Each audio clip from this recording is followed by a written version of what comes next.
Our tale kicks off with zero fanfare. It's just your typical mobile trash fire with a basic autoplay mechanic. It is the most generic shovelware imaginable, needing no intro. Titled Blessing of Miracle, the real mystery is why he even played it. Simple, he's a man of culture, and the waifus were absolutely top tier, but despite being hooked on the grind, he was a strictly free-to-play legend who'd cleared the game. Then, reality glitched, pulling him in but not as a hero. Forget being an NPC, he became a literal background prop, frozen in total isolation. He's now just a nameless extra named Kang Yun Ma. While wandering, he accidentally slams into a blue-haired girl. Panic surges when he realizes he's touched a woman. Pivoting, he stammers an apology, but she just calmly waves it off. Luckily, the game's world is a mirror of Korea. The names, vibes, and geography were all practically identical to home. Because of that, he blends in perfectly, surviving as an average high schooler for an entire year. The line between game and reality vanishes as he lives his mundane life. But then, he heads home to a surprise. His mom's beaming, calling him the crown jewel of the Sayori Kang clan. She holds his golden ticket, Hwakin Academy. He tries to play it cool, begging his parents to stop the non-stop hype train, but his mom won't quit, declaring him the family's ultimate pride. Tomorrow is the big induction ceremony. They're hyped, asking if he's ready for glory. He nods, knowing his dream of a quiet life is officially cooked. Slumped in his chair, the weight of tomorrow hits hard. There is no escaping this main character destiny. With everyone's massive expectations crushing him, he stares at a photo, feeling completely burned out already. Technically, this mess belongs to the original Kang Yun Ma. That kid was the one who actually passed the elite exam. He found out from his parents that the previous owner of this body got accepted right before the soul swap happened. They have no clue he's an imposter, and he's out of excuses. Getting into this school is nearly impossible. Was the original guy a hidden genius? Or did he possess some insane cheat code blessing? It's basically game logic, in real life. But here's the catch. Not every human is born with divine protection. Most power is hard-coded into DNA. You're either born with a blessing, or you're just a regular civilian. Society is split into nobles, commoners, and the privileged few. It's a system designed to keep the elites on top. Hwakin Academy was built to churn out legends. For years, it was a VIP-only club for the world's most powerful families. That was until they opened a special admission slot. And somehow, our boy Kang Yun Ma actually made the cut. He was a rare outlier in a sea of elites. Maybe the world is getting desperate for new blood. Monsters are crawling everywhere, but he has to stop treating this like a vacation. This isn't just some cozy VR game. This academy is a literal war zone disguised as a school. Feeling lazy, he finally decides to check his stats. A holographic window flickers to life. He groans at the weird UI, which reveals his primary skill, pain negation. He can ignore damage for 30 seconds, but the cooldown is a brutal 12 hours. Talk about a massive letdown. He sighs, thinking this skill is totally mid. But then, he spots the unique gift he got for possessing this body. The blessing of the sword god. Its power description was almost too simple to be true. If he swings, it cuts. No limits, but there's a catch. It only works on blades under 30 centimeters long. He was a veteran player, but he'd never seen this ability before. A blade less than 5 centimeters wide? It's bizarre. That guaranteed cut effect felt suspiciously basic. But the weirdest part was that tiny weapon restriction. He does the math in his head. 30 centimeters? That's basically the size of a kitchen knife. He has no idea how he's supposed to be a hero with a chef's tool. But life rarely goes according to plan. He finishes his prep, only to realize he forgot something crucial. He's missing his actual combat gear. Even trash-tier E-rank swords cost millions, while A-rank relics are worth more than a mansion. He's completely broke. Just the tuition at this school is astronomical. He can't possibly ask his parents for another dime. But the academy rules are strict. No gear, no entry. He has to bring something to the table. Desperate, he hits up a random shop. Anything will do at this point, as long as it has an edge. He remembers that Japanese blades are legendary for their sharpness. Real masters don't blame their tools. Suddenly, a voice shouts. A pro instructor glares, demanding to see his weapon. Our hero just stands there, looking absolutely pathetic. He's holding a literal pile of cheap sashimi knives from the corner store. Welcome to Weapon Analysis Day. He knows lack of high-tier gear makes him a prime target for elite bullies. Suddenly, the evaluator slams his hand down. Is this school a joke to you? He roars, staring in pure disbelief at the stack of kitchen knives. Kang stays stone-faced, insisting these are his weapons. The professor's jaw drops before he explodes in another fit of rage. But our MC tells him to chill. He explains he's a special admission student whose family is completely broke. With zero cash for fancy equipment, he proudly wears the badge identifying him as a low-status commoner. To him, it's insane that a professor at a supposedly fair academy is acting like a total elitist. He drops a truth bomb. Only weak amateurs blame their gear, while a true master never complains about his weapon. The professor is stunned by the kid's sheer audacity and wisdom. That unshakable grit is something truly legendary. Just like that, Kang is officially admitted. He offers a simple thanks while the background characters start whispering in hate. Word of his special admission spreads, triggering the haters. The toxic crowd even starts making comments about his smell. The professor barks at them to shut up and clear out. This guy is either a saint or a devil. Depending on his mood, he's unpredictable. Kang quickly dips to avoid the circus of lunatics waiting outside. The sun's barely up and he's already exhausted. He knew they'd judge him, but the reality still feels bitter. Evaluation complete. Now, only the classroom qualification remains. He's in too deep to quit now. He's locked in for 3 years at this academy. Looking around, the place looks nothing like the game he played. The scale is massive, honestly. It feels more like an entire city than just a school campus. It's undeniably impressive. He thinks back to his past life, where he had to drop out because his family struggled. This second chance feels totally surreal. Suddenly, the intercom crackles to life, announcing that the trials are officially beginning. Newbies are ordered to the training grounds immediately. Everything is moving at light speed, catching him slightly off guard. Regardless, he's ready to go all out, but he's overlooked one tiny, critical detail. He hasn't touched a blade since arriving here. Then, his old master's voice echoes in his mind. Never let go of your steel, not even for a heartbeat. After 20 years of grinding, he's still got it. A single year of rest can't erase 2 decades of muscle memory. He pats his blade, whispering that it'll suffice. Time to test the edge. As he draws it, a sapphire aura flares up. The conditions have finally been met. The blessing of the sword god ignites. But there's a catch. His physical stats and the weapon's level are bottom tier. The system forces a synchronization to bridge the power gap. But Kang is just stunned by the sheer energy. He can't believe just unsheathing the thing triggered the skill. Phase 1 of the activation is officially a go. The system grants a divine blessing, but it feels like a curse as agony rips through his body. He's certain this power will end him if he doesn't stop. Suddenly, boom, a massive blast rocks the area. A digital rift shatters reality, leaving him completely baffled. Instinctively, he fumbles and drops the blade. Good call. Reality seems to snap back into place the moment the steel hits the dirt. Peace returns, but his skull feels like it's being split open. He knows the ability worked, but at what cost? Why does a divine blessing feel like the apocalypse? The agonizing pressure in his head is almost unbearable. This must be the penalty for such god-tier power. If this happens every time, he's basically nerfed. The intercom blares again, calling everyone to the fields. He looks down at the cursed blade. He hesitates. Should he even touch it? He can't just leave a legendary weapon lying in the dirt. He reaches out, but the moment his fingers brush the handle, a surge of lightning fries his nerves. Cut to the training hall, a massive coliseum packed to the rafters with thousands of spectators. Elite nobles are busy bragging about their gifted children when something catches their eye. A legend enters the chat. Sword Emperor Siegfried von Nibelung.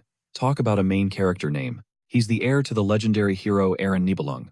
Rumor has it, he's the strongest warrior alive. Siegfried glances over as Medea Poison makes her entrance. Now that is one lethal-sounding name. No wonder Kang was obsessed with this game. Medea is a total smoke show. She asks Siegfried if it's been 50 years since their last meeting. He scoffs at her revealing outfit, asking if she's gone senile in her old age.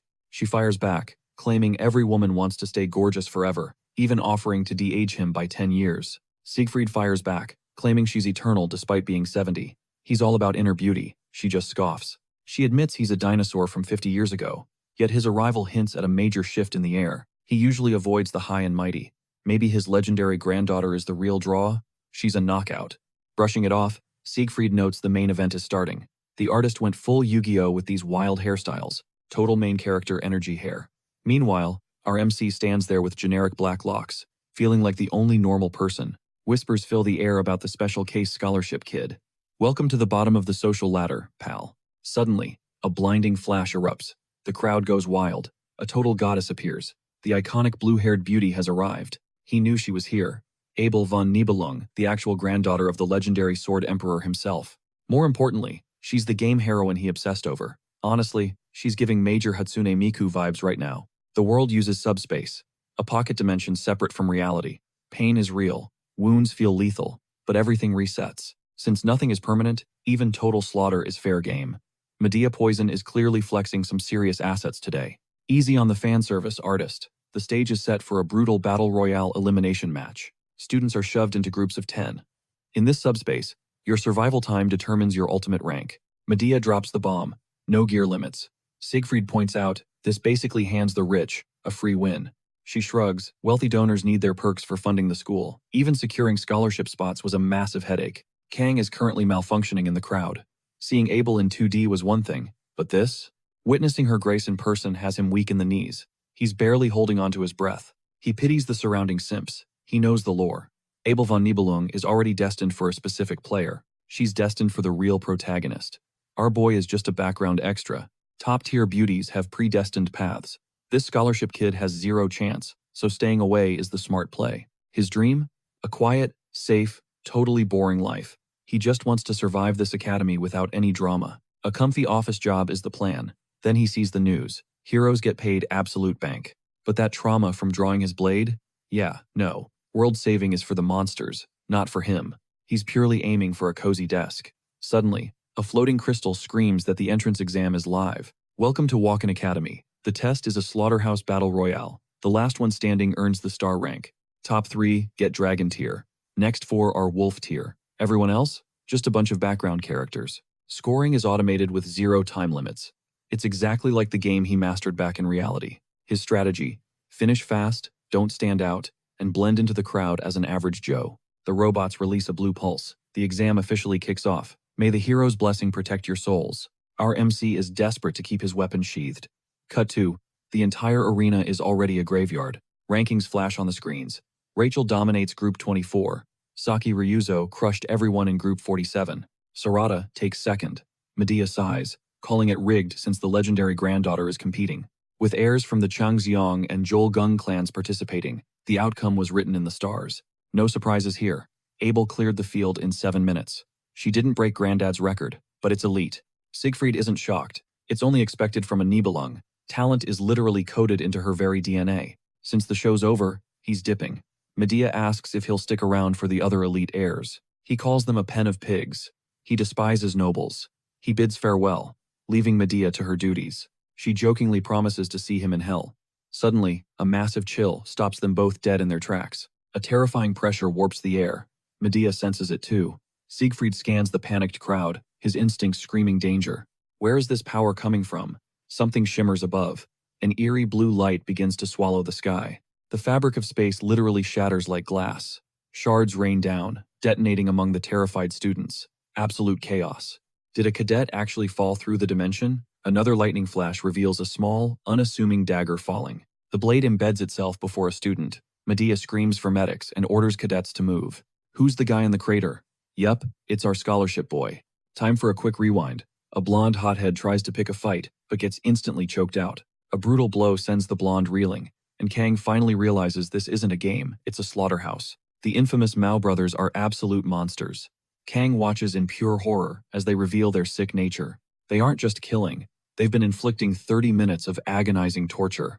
But one thing doesn't make sense. Why are they ignoring him? Is he such a weakling that he's not even worth their time? Gripping the blonde's throat, one brother asks if he's finished yet, before tossing another victim aside like trash. He yawns, complaining about the boredom. He casually counts the survivors and shoots a glance at his sibling. He jokes about slowing down his killing spree, then immediately crushes another soul beneath his heavy boot. With a sarcastic grin, he apologizes for another casualty. Then, he points toward a terrified girl nearby. Take her, he sneers. Have some fun. The girl cowers in fear while Kang stands there, utterly paralyzed. The predators don't care. The brother in red stalks toward her, claiming she's exactly his twisted type. He's already savoring her future screams. The brother in blue scoffs, calling his own sibling a total creep. Family or not, the red brother doesn't care. He's ready to start tearing her limb from limb. Suddenly, a voice booms. You bastards. It's Kang, calling them out for their psychopathic behavior in this void. This is sheer insanity. The brothers just blink, wondering who this random brat thinks he is. They spot his special student status. The red brother vows to crush Kang's skull for that petty insult. He threatens to rip Kang's tongue out first. Panic surges through Kang as he weighs his desperate options. His pain-nulling skill lasts 30 seconds, not enough for these monsters. Then, a sudden realization hits him, the sashimi knife. But he knows the second he grips it, his lethal blessing will trigger automatically. He draws the blade, and it erupts in a chilling blue aura. Kang hopes for a moment of fear. Instead, they howl with laughter, mocking his pathetic kitchen tool. The girl watches, her eyes wide with shock. Red promises a painless death as a reward for the entertainment. With a roar, he lunges for the kill. He aims straight for Kang's head. Instantly, Kang triggers his 30-second pain nullification to survive the initial impact. Pairing this with his other blessing is his final gamble. His hand grips the hilt, drawing the steel. The blessing ignites. Red continues his taunts, laughing at what he thinks is just a simple kitchen knife. It's now or never, slice or die. But this isn't a fish. He's facing a living, breathing human body. He remembers those movie tropes, gangsters, and their sashimi blades. They really do carve through flesh like butter. His old boss claimed it was impossible, but Kang's system description is clear. If he strikes, it cuts. The steel bites. Red watches in absolute disbelief as his own arm spins through the air, severed clean. The limb thuds onto the floor. Flashback. A younger Kang once asked his kitchen mentor about gangsters and sashimi. A knife thudded into the wall, making Kang jump. "Call me master," his mentor roared in the kitchen. He questioned Kang's curiosity. Turns out, this chef was an ex-mobster who'd cut off his own hand for penance, paying for his bloody past. Cluelessly, Kang had asked if movie fight scenes were actually realistic, or just fake. Master explained the reality. When stabbed, human skin and organs seize up and contract instantly. Slicing clean is hard, rapid stabbing is easier. That's why fish are always prepared lying flat on a board. Upright. You couldn't even tear bread, he'd said. But when Kang questioned his master's actual skill level, he earned a smack. Impossible, the mentor claimed. Yet here is Red's arm, spinning through the air. Maybe it wasn't impossible after all. The limb hits the dirt, and a blood-curdling scream rips through the air. Total confusion sets in. As Kang advances like a phantom, the panicked brother wails and flees toward his twin.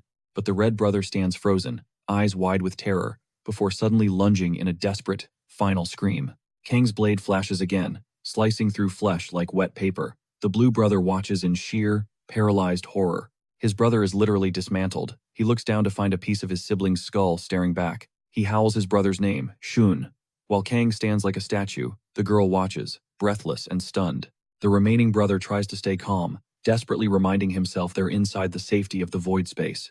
He tells himself Kang's form is amateurish. Surely, that devastating strike was just a fluke or some bizarre luck. Yet, he knows that knife is lethal. He rationalizes that his brother only lost because he was being reckless. After layering a defensive shroud and a massive jump enhancement, he ignites a surge of spiritual lethality. Clenching his fists, he declares that these three overlapping buffs will finally show Kang true, overwhelming power. He mocks Kang's mysterious blade, certain his reinforced knuckles can shatter even an S-rank weapon. Meanwhile, Kang stands motionless. At second 21, the blue-clad brother lunges, screaming that he is a completely different beast than his sibling. He aims to crush Kang's skull, but the timer abruptly skips to 5 seconds, leaving him spiraling in confusion. Dazed and reeling, the brother realizes he was nothing more than a target for Kang's lethal throwing daggers. With only 2 seconds remaining on Kang's countdown, the Mao brother's consciousness snaps, and he collapses into darkness. The blessing expires, leaving Kang screaming in pure agony. Eventually, the world stops spinning, and Kang's eyes flutter open. He awakens in a sterile, unfamiliar room that reeks of a hospital. As he struggles to sit up, a blond boy panics and bolts outside, shouting that the patient is awake. Suddenly, a legendary figure enters. Kang recognizes the face instantly, not from a meeting, but from the epic chronicles of history. This man obliterated the Demon Lord's 6th commander 50 years ago. He is a living myth of the 7 stars. The apex of humanity, Siegfried himself. Medea offers a greeting, while Kang drowns in a sea of confusion. Siegfried demands a name, and Kang introduces himself. Without wasting a single breath, the legend cuts to the chase, questioning Kang's bizarre performance during the trial. Though Kang is baffled, he was clearly the center of the chaos. Kang notices Siegfried's hand hovering over his hilt. Facing a monster of this caliber, survival would be a miracle. Swallowing his fear, Kang admits he went overboard during the test, and is ready to face the music. Siegfried's gaze is cold and analytical. Medea sighs, telling the old man to stop terrifying the poor kid. She glides over seductively, revealing that Siegfried actually saved him by unblocking his meridians while he slept. Medea flaunts her interest, pressing against his arm as Siegfried barks at her to maintain some professional dignity. Kang is reeling, wondering why a legendary swordmaster helped him, and why this woman is so touchy. Medea explains she watched his performance on loop. She saw him gamble his very life to save another. His selflessness moved her deeply, and now she is fangirling over him like he is some legendary hero. She admits his bravery was a total thrill. Siegfried scolds her again, and Medea finally delivers the verdict. There will be no punishment today. In fact, the Mao brothers are so traumatized they are quitting the academy. A wave of relief washes over Kang, even if the situation still feels like a fever dream. He is just glad those two are gone. But Siegfried interrupts, revealing they have one massive announcement left. Kang placed first in the entire evaluation.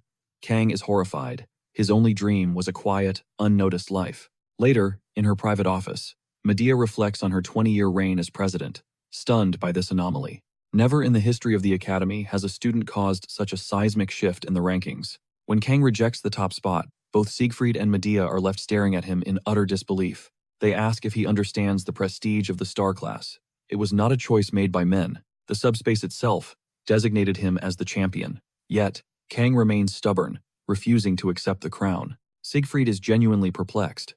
Medea asks if he is just salty that Kang stole his granddaughter's spotlight. Siegfried scoffs, stating that the subspace is an absolute judge designed to identify the world's next savior. If the system chose Kang, he respects it. But usually, such heroes have god-tier stats or legendary experience. Kang possesses none of that. He has a fragile physique and has not even reached physical maturity yet. Despite that, his sword strokes carried a master-level essence that defied every law of martial arts. It was the transcendence Siegfried had sought for decades, hidden inside a body that looked completely untrained. There are no calluses or signs of hardship. It is as if a literal miracle has appeared before them. Siegfried feels a long-lost spark of competitiveness. He is obsessed with uncovering the truth behind Kang's power. He simply cannot comprehend how a teenager could wield skills that take centuries to perfect. Medea, being a total wildcard, jokes that Kang's potential makes him the ultimate prize to play with. She asks for Siegfried's honest opinion of her. He asks if she knows what the students call her. She dares him to say it. Siegfried looks her dead in the eye and spells it out, bitch.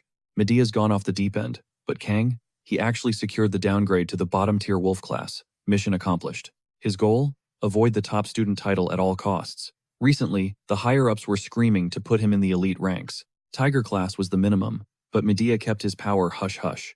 Kang just wanted to join a scrub squad and chill. No power struggles, no spotlight. After the recent chaos, landing in the wolf class was a total win for his sanity. The second he steps inside, every head snaps his way. It's that damn badge on his chest, it screams anomaly. The tension breaks as they look away. Kang exhales, praying the hype dies down. He just wants to be a ghost. He finds a seat, soaking in the silence of his loner era. Peace at last. Then, a familiar voice shatters the vibe. It's the redhead from before. She's dropping a thank you for his heroics, but Kang just gives her the cold shoulder. She mentions the entrance exam, keeping it strictly formal. It's super awkward since they are literally the same age. Don't sweat it, he mumbles, claiming anyone would have helped. Inside, he's cringing at his own massive hypocrisy. They see a hero. He just sees a guy who didn't want to die. He formally introduces himself, Kang Gyo-ma. Meet Chloe. Kang plays it cool, acting surprised that they both ended up in the same low-rank class. But his brain is buffering. He's played this game 1,000 times and has zero memory of her character. Who is she? The real plot doesn't even kick off until the legendary war against the demon tribe starts. No future cameo? She must be an NPC. He leans in, making her swear to keep his secret under wraps. She nods, but before she can drop a question, the professor kills the vibe. Seats now, the man barks. They'll talk later. He slams a notebook down, making the whole room jump. Welcome to the academy. You carry the legacy of Valor Hoken now. Meet your instructor, Lee Won-bin. As the wolf class lead, he wastes no time. Uniforms on. We're hitting the field for physical training. 30 minutes until hell starts. Some kid with glasses asks what the actual workout plan is today. Kang's already calling it. The Saitama Special? If so, everyone's about to go completely bald. Kang walks up, but the teacher barks his name before he even speaks. Wait, how does he already know him? Confused by the instant recognition, Kang fakes a stomachache. The professor just stares him down, unimpressed. Basic drills for the top cadet? Waste of time, the man scoffs, suggesting Kang head to the elite star class. Damn it, Medea. She leaked his stats to every teacher. He has to pivot and clarify the situation fast. Actually, I just need the bathroom, he stammers. Cut to Kang actually suffering through the outdoor drills. He's running. Well, lagging. His trash tier stamina is on full display as he trails behind the pack. He's dying before the warm-up even ends. Then Chloe slides up, asking if he's actually struggling this hard.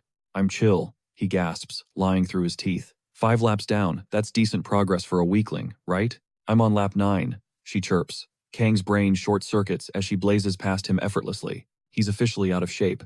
Fast forward to after training. Kang is back in his room, totally wrecked. Buried under empty water bottles, he slams one down on the table.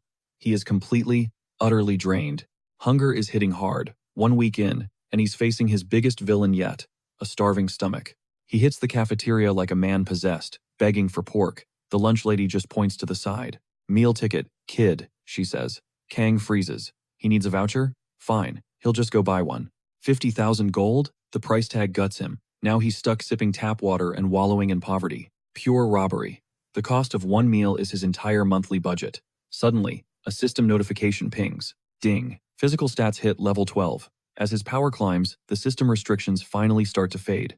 The shackles are coming off. He can now legally wield a blade up to 38 centimeters long. All that sweating actually paid off. He checks his progress in the mirror, and the change is real. His muscles are finally popping. This rapid evolution, definitely the sword god's blessing at work. At this rate, he'll be ready to brandish a real blade by the day of the ceremony. He used to fear the blade, but now, he feels naked without it. Is the system rewiring him? Is the system messing with his head? Suddenly, a knock echoes. Who's there? He calls out. It's Chloe, being polite as usual. She asks if it's a bad time. Nah, he lies, just resting. Chloe poked around, noting his week-long disappearance from the cafeteria. Concerned, she checked in, but Kang casually brushed it off, revealing he'd been sourcing his meals elsewhere. Relief washed over her as she dropped the worry, mentioning her plan to whip up some dinner. She needed supplies, but Kang seemed totally indifferent until he suddenly bolted out the door in a flash.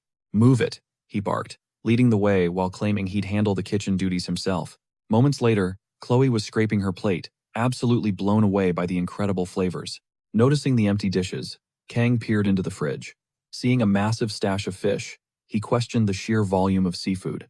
Chloe mentioned her seaside home, which was music to Kang's ears. Seafood happened to be his absolute specialty. He prepped to flex his elite sashimi skills with another round, but there was one major hitch. The sword god's blessing was itching to trigger. He asked for a blade specifically, one resembling a sword. She offered her actual sword, but Kang balked, deciding to pivot and tackle the prep a different way. Setting a 30-second deadline, he ignited his dual blessings, numbing his senses and channeling divine swordsmanship. The fish was flawlessly prepped in just 21 seconds. Even Kang was stunned by the masterpiece before him. Stunned, Chloe questioned his god-tier skills. Kang casually credited his past gig at a Japanese spot, but then, Chloe looked clueless about part-time work. Sensing the massive class divide, Kang just smiled, glad she loved the food. Insisting on cleaning up, Chloe took over the dishes while Kang stepped out to admire the moonlight. He felt a deep sense of peace after a grueling week. Suddenly, a chaotic crash echoed from inside. Chloe was clearly a dishwashing disaster. Just then, a journal tumbled from the shelf, its pages spilling open. His eyes caught the text. Chloe had written about a mysterious person who'd rescued her during class. She felt a deep need to return the favor. Kang found the sticker-covered diary adorable for her age. Intrigued, he skimmed further. She wrote about her savior being a classmate, confessing her heart wouldn't stop pounding. Paralyzed by shyness, she struggled to speak to him. Kang found the confession surprisingly endearing, not awkward. He kept reading, only to find "I love you" plastered everywhere. Yikes, he thought. Time to bail. Catching him red-handed, Chloe shattered her glass in shock. Did you read it? She gasped. Then, the past unfolded. Noble families hunted monsters for glory, but deep within their ranks, corruption and exploitation festered like a wound. To bury the scandals others couldn't touch, a ruthless shadow organization was born from the darkness. The Sicily family, the world's auditors, used cold-blooded assassination to enforce order. From birth, their children were forged in blood. Mental conditioning began before puberty, crushing their emotions through brutal, relentless training sessions. They were perfected killers by 15. That was when Chloe first took a life, her mentor insisted. She couldn't outrun her lethal destiny. It was a dark mantra she lived by until adulthood. Relentless drills warped her mind, casting a shadow over her heart that felt impossible to escape. Enrolling in the academy, any Sicily heir was a shoo-in for the elite dragon class. Yet, tradition forced them into the bottom-tier classes. The patriarch's command was crystal clear: never stand out. Chloe quickly learned that even here, she was a prisoner of her family's will. Resigned to her fate, she believed there was no way out of the shadows. Her life was a scripted nightmare until he appeared. Kang roared at the thugs to stand down immediately. He challenged their sanity as Chloe prepared to face her very first brush with the Reaper. Fear was absent. Dying was just another way to stay hidden. She stood ready to embrace the end. It was all she knew. But her predetermined destiny was violently ripped apart in a single heartbeat. Like sunlight piercing through the gloom, she witnessed a blade drawn for something greater than mere survival. He became her shield. Suddenly, those old fairy tales of princesses trapped in dark towers felt terrifyingly real. and the hero who loved them. Her face burned crimson as her heart threatened to burst from her chest. Only one question remained. Was this the spark of love? Meanwhile, back in reality, Kang was totally lost. The atmosphere was thick with tension. Awkwardly locked in her gaze, he had zero clue why she looked so devastated. Desperate to pivot, he complimented the moonlight, offered a quick thanks, and tried to make a swift exit. As he turned to leave, Chloe's voice trembled. "Did you see it?" Shaking with embarrassment, Kang stammered, The book?" Kang hoped she was just studying, but she'd caught him red-handed with her diary. Suddenly, the vibe shifted. She felt like a total stranger. He denied seeing a thing, but she kept cornering him for the truth. After a tense standoff, he finally folded. The very second the confession left his lips, the temperature dropped as Chloe unsheathed her blade. Kang froze, wondering why she was suddenly going for the kill. A quick glance outside confirmed the worst fourth floor. No escape through the window unless he wanted to fly. The door was his only shot, but he was trapped with a girl dragging her sword across the floor. As she closed in, Kang saw at those dead, hollow eyes. Her face was a mask of pure nothingness. This was straight-up yandere energy. He realized her personality had been glitching this entire time. With this dark alter ego out, she clearly had a split personality. That diary was the ultimate trigger. Her bloodlust was off the charts, making those previous thugs look like kittens. She genuinely wanted him dead. Kang scrambled for an exit strategy. After that fish-slicing flex, he still had 9 seconds of his blessing banked. Small catch. His sashimi blade was miles away. The kitchen knife was closer, but she was guarding it. One wrong move and she'd take his head off. Then, his eyes locked onto a box cutter nearby. Without warning, Chloe lunged. Kang snatched the cutter, praying he could have just talked this out. He triggered the sword god's blessing. A divine voice echoed, "May the blessing be with you." As she charged, Kang noticed her split ends.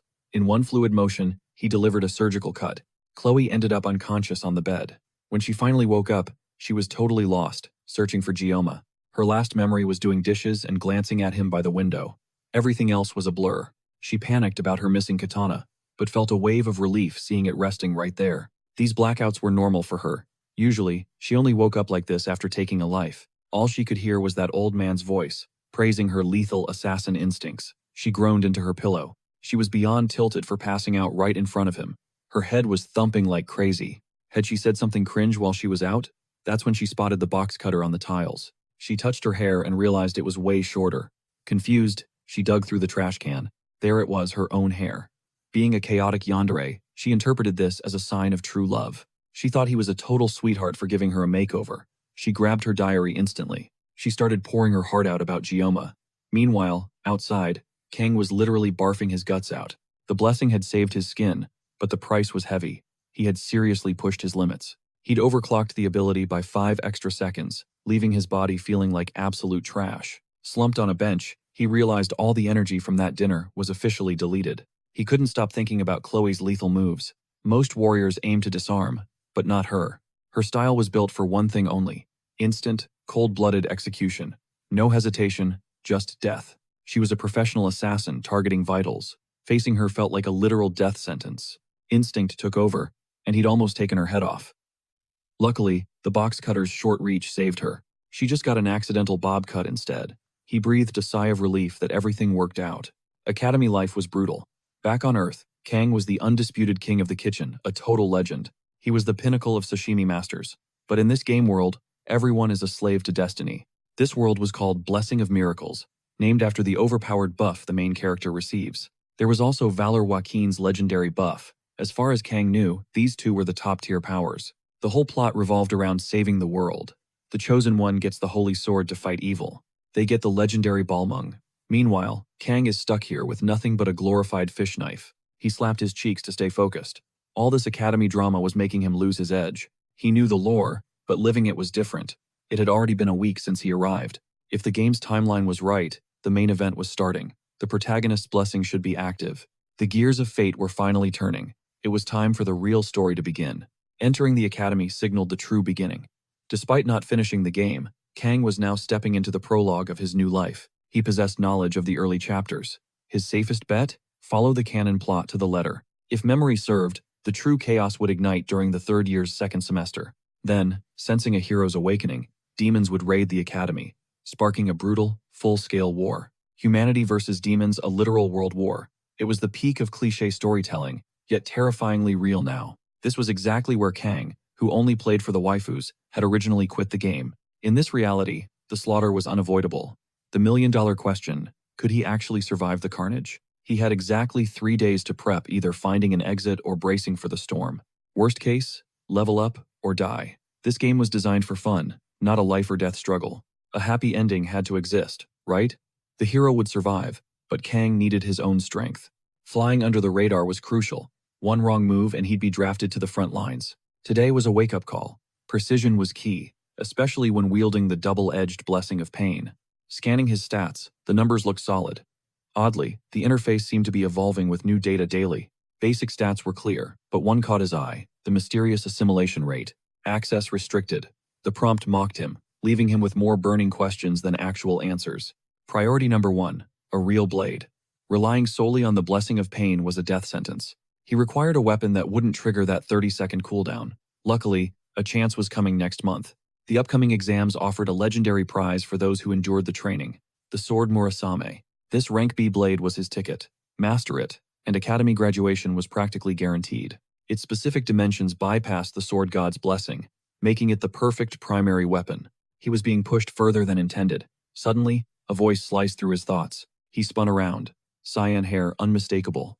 Looking roughed up, she claimed the bench as her territory. Kang stood paralyzed, completely lost for words. The sight left him totally stunned. "Earth to idiot," she barked, demanding he move. "Talk about a main character complex," Kang mused. The former otaku marveled at her visuals. Up close, she looked straight up unreal. Dazed, he started to move, but she surprisingly gestured for him to stay put. Sitting beside a goddess was fine, but claiming a public bench? Now that was just weird. It was a public park, but silence was safer. Getting tangled with the heroine was a massive no-go. Despite her disheveled appearance, her beauty was magnetic. He couldn't help but steal a few glances. Suddenly, she whispered that this spot offered the clearest view of the shimmering night sky. Caught in a social deadlock, Kang's inner introvert panicked. He began to doubt his eyes. Was this truly Abel, the Sword Saint's legendary granddaughter, the girl famous for being utterly unreachable? She asked if he followed the way of the sword. Stunned, he wondered how she knew. Her grandfather's teachings, she said. He claimed swordsmen shared a unique gaze. Panic flared. Had his secret been compromised already? Her vibrant hair and those sharp, piercing eyes left him utterly bewildered. Did she look like a bug, or was it just him? Then, she offered him her blade. She knew he recognized her. Kang felt a chill. Did she suspect his true identity? He politely declined, killing the tension. Still, why would the heroine make such an odd offer?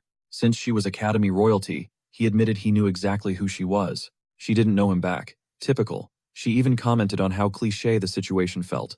One-sided recognition? How boring. Kang, avoiding the spotlight, asked why he should bother introducing himself. She countered that knowing people was vital. After all, he might be a demonic spy. Nighttime prowling at her training grounds was suspicious. Kang realized this wasn't small talk, it was a threat. As her hand gripped her hilt, Kang fired back, suggesting she looked equally suspicious lurking there. She was training, so was he. Intrigued, Abel questioned what regimen kept him looking so unfazed. He claimed it was just breathing drills, but Kang spotted the scars on her hands. Realizing he saw, she quickly yanked her sleeve down to hide her arm. He paused, praising her insane grit. Abel nodded, her voice turning heavy as she confessed the crushing burden of being a Siegfried.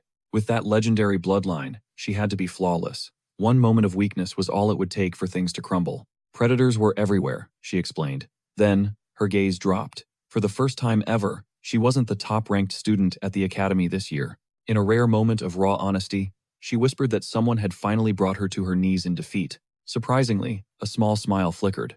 Losing actually felt like a strange weight had been lifted from her shoulders. Still, the fire remained. She was dying to know who beat her so she could crush them next time. Kang wondered if she was overthinking it. It's about pride, she snapped. She'd even begged her grandfather for the name of the mysterious genius who topped the charts. The shocker? They weren't even in her elite class. Worse, this ghost had only just transferred to the school recently. Catching herself, Abel's face flushed. She apologized for oversharing such personal struggles with a guy she'd literally just met. Kang was curious. Why spill everything to him? She shrugged, stating bluntly that it was because he looked so incredibly weak. Her family creed was simple: stand firm against the strong, but show mercy and kindness to the helpless. Kang blinked. She wasn't being mean. She honestly thought he was trash. Suddenly, the puzzle pieces of her personality clicked. No wonder this girl was such a nightmare to romance in the game. Feeling drained, Kang decided it was time to dip. He tossed a good night over his shoulder. She spun around, demanding to know his name before he vanished into the night. Cut to the classroom. Honestly, life at the academy was proving to be way more chill than Kang had anticipated. Chloe was already the life of the party, while Kang stuck to the shadows, avoiding everyone's judgmental gaze. Whenever she tried to talk to him, her new clique threw daggers with their eyes. Kang couldn't care less about their cold stares. He was a special student, after all. And he wasn't the only wild card in the Tiger class this year. This class was a total win. Usually, the Star and Dragon classes were busy forming toxic political factions by now. Even back in the game, those petty power plays were a massive headache for him to deal with. He was just glad to be out of the crossfire. As he pondered lunch, a mysterious black card appeared. It was from Medea. She sent a quick note apologizing for forgetting to hand it over to him earlier. It was her personal credit card. Kang stood frozen. Is this what it feels like to have a sugar mommy? Jokes aside, he was winning. So far, he hadn't butterfly affected the main story into a total disaster. If he maintained this flow for 3 years, his perfect future was guaranteed. He felt strangely hype, despite the literal apocalypse waiting. Later, a professor droned on about a legendary war from 700 years ago. It was the Demon King versus the hero Joaquin. After the bloodbath, Joaquin founded this academy with his 7 elite disciples. The professor warned that this would be on the exam, but Kang was busy fighting off sleep. He'd played this game a dozen times. He knew the lore better than the actual textbook. The focus was on Valor Joaquin, the man who spent 20 years leading humanity's last stand against the demon hordes. During a brutal clash with Commander Lycan, Valor lost an arm, ending his days on the front lines forever. When the first war finally sputtered out, the fields were crimson. There were no winners, only survivors. A fragile truce followed. That's when Joaquin built the academy to train the next generation of protectors. The professor reminded them that this ancient peace was the only reason they were safe today. The students whispered, wondering if war would ever return. Kang stared at his desk, knowing the grim truth. 700 years of peace were about to shatter. He debated telling Medea, but the risk of changing fate was too high. She acted like she hated the place and wanted to skip town, but Medea was a true hero at heart. She was the first to awaken an anomaly. Guided by the Lord Poet, she would become the shield for every student here. Kang hadn't seen the ending of the game, but one chilling detail was burned into his mind. The timeline was veering off course. His stomach churned, remembering Medea's grim fate as the Demon King's very first sacrifice. That heavy secret sat in his chest as the lecture ended. The professor thanked them for their time. He dropped a final reminder about the big exam in 2 weeks. The class erupted into excited chatter as they headed out. Kang stayed behind, paralyzed by thought. Then, he caught his name in the hallway gossip. They were whispering about him. He checked the date on his phone, May 5th. A cold realization hit him today. Was the day it all began. Enter the world's supposed hero, Leon van Reinhardt. His arrival marked the violent end of 7 centuries of absolute tranquility. Kang felt an instant surge of loathing. Leon exuded peak main character energy, dripping with undeniable charisma. With a face sculpted for a romance webtoon, his magnetic aura was suffocating. Even worse, he possessed the legendary Blessing of Miracles. He was the system's chosen one. Just as Kang feared, Leon's debut sent the campus into a frenzy, capturing hearts instantly. Top-tier beauties like Rachel, the Spear Saint's blood, and Saki, the Bow Saint's heiress, were already falling for his spell. It was only a matter of time before Abel, the Sword Emperor's granddaughter, joined his inevitable harem. Kang's soul died a little. He desperately wished this was a dark, rated thriller, where golden boys like Leon didn't last long.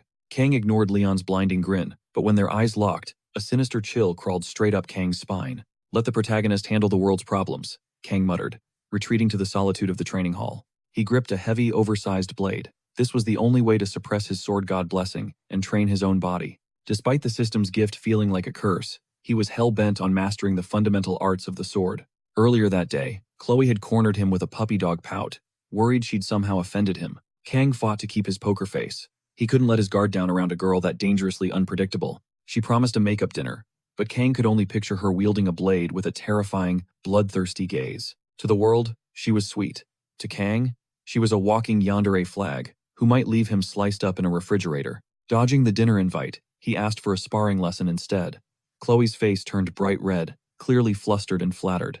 She agreed in a heartbeat. Now, Chloe stood in the hall, way ahead of schedule, catching Kang completely off guard. He'd spent his morning binge-watching How to Survive a Yandere tutorials. Yet, Chloe looked as bubbly and innocent as ever. "Why are you late?" she teased. Kang deadpanned, reminding her that she was actually 30 minutes early. She laughed it off innocently. Kang couldn't help but notice her shredded physique. She was equal parts adorable and lethally powerful. Kang handed her a wooden practice sword. Chloe tilted her head, genuinely confused why they weren't using sharpened steel. "We're trying to avoid a trip to the morgue," Kang explained. Chloe beamed, calling his caution so incredibly thoughtful. The moment she gripped that wood, the atmosphere shifted. Her practice swings sliced the air with a terrifying, high-pitched whistle. Kang's confidence evaporated. Seeing her move with such predatory precision made him break out in a cold, nervous sweat. They clashed, and Kang immediately realized he was in way over his head. He was outclassed in every possible way.